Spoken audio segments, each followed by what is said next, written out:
You gonna filter out the swears? Okay, good. Because I'm gonna swear like a friggin' trucker.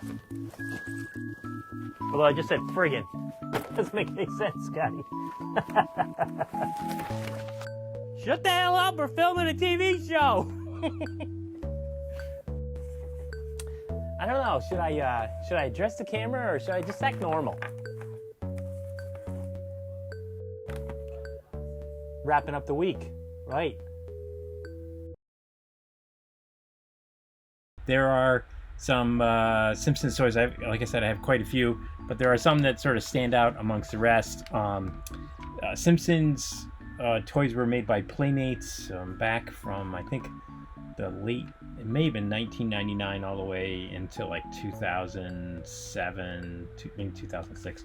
But they had like 18 series of figures, so there was a ton.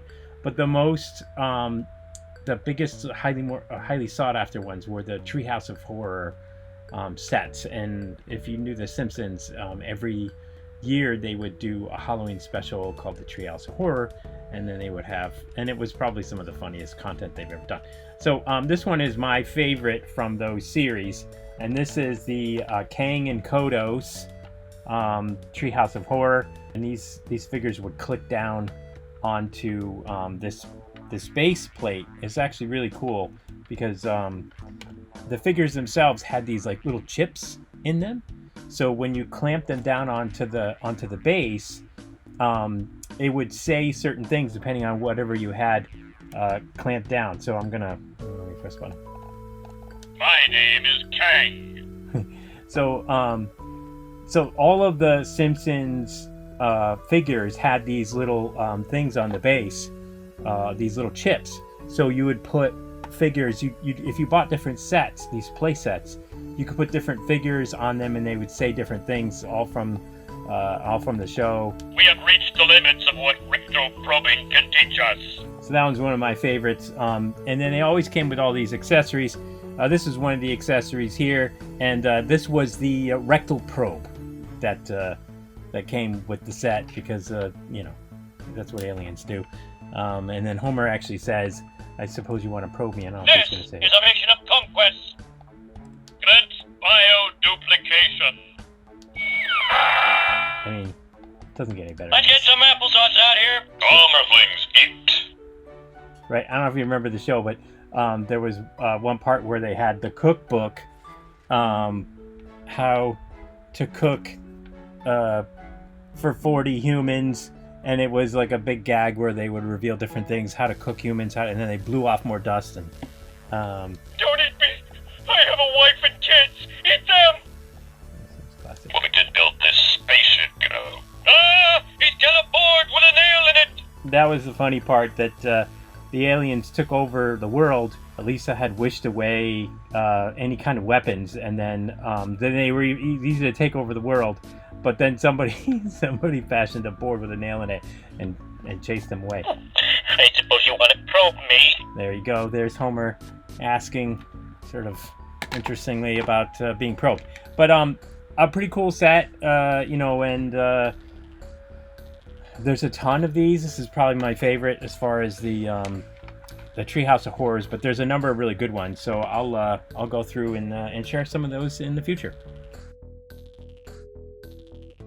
There's just been so much going on. We've had global pandemic. We just got off of that, and then this past year has been, a lot of change. Everyone's been holding off on their change to wait for the pandemic to be over, and then so we get a dump load of that, and then next thing we know, the planet has decided it doesn't want us on it anymore. So raging wildfires and rainstorms and heat waves and it's getting pretty insane, and it's not going to get any better.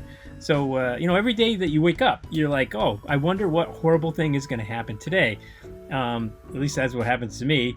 And then you count your blessings when nothing does happen. But you sort of feel validated when you see things that do. And it's it's quite a bit of PTSD from the constant crises. And I don't think people can take sort of much more, to be totally fair. And I'm hoping that our leaders will take everything in stride from this point and understand maybe where people's sort of heads are at.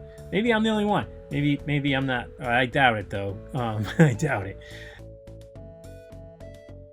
Back in 2001, we had a line at Lego of Lego Life on Mars, and it was they're pretty popular sets. On April 30th to May 6th in 2001, they took a bunch of these little aliens, and they sent them up on the International Space Station, and then they created these plaques.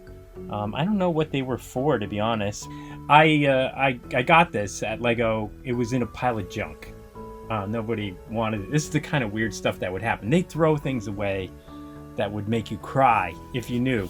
But this was just something, I was relatively new. I'd started in 1998, and this is in 2001. The longer I've had this, the more I've realized, and I've done some Google searches, this is actually a pretty awesome thing to have. First, it's been in space. I mean, there's a thing with people with things in space, but it's a little piece of history. And it's sort of recorded on the date and everything, and it's all sort of framed up. I don't know. I thought it was pretty cool. It's different. It's not like a Lego set, but it's something that, if you were either part of whatever contest or promotion this was, you could have gotten it. But, or if you searched the garbage can at Lego because you worked there, you could have found one too. And, being a collector, you always kind of think, well, I mean, why not? Okay, so this is it. We got the team on site. We've got the drone in the air. The team got stuck in traffic, of course, and they're about 2 miles away. But we flew the drone in, and it's getting ready. And I'm gonna bring up the drone footage, and we're gonna check the new office space out. This is very exciting. Very exciting. Here we go. Okay, yeah, it's pretty dark. Can't really see much there. Must be dark because they've been in traffic so long. Okay, oh, yeah, coming up. It looks like we start to see some of the, I'm not sure what the music is about. Okay, yeah, there's some foundations. That's deep. Yeah. Yeah, okay, it's bad. That's bad. Yeah. We're gonna take a little mini break after these 4 episodes. I gotta give Brianna a break. She's been doing a lot of work. She's the only one doing real work. I'm just sitting in front of the screen, being an idiot, and that's easy because it just comes natural for me, considering she's not getting any pay for this, and basically we're doing it all for all 12 of you that continue to watch. For what reason, I have no idea. But anyway, we're going to come back and we'll have more crap. I'll have more rants. And then I'll have more toys, which is probably the only reason why you're watching is the toys. And I mix it in to force you to listen to my ridiculous rants. That's it. Anyway, we'll catch you later.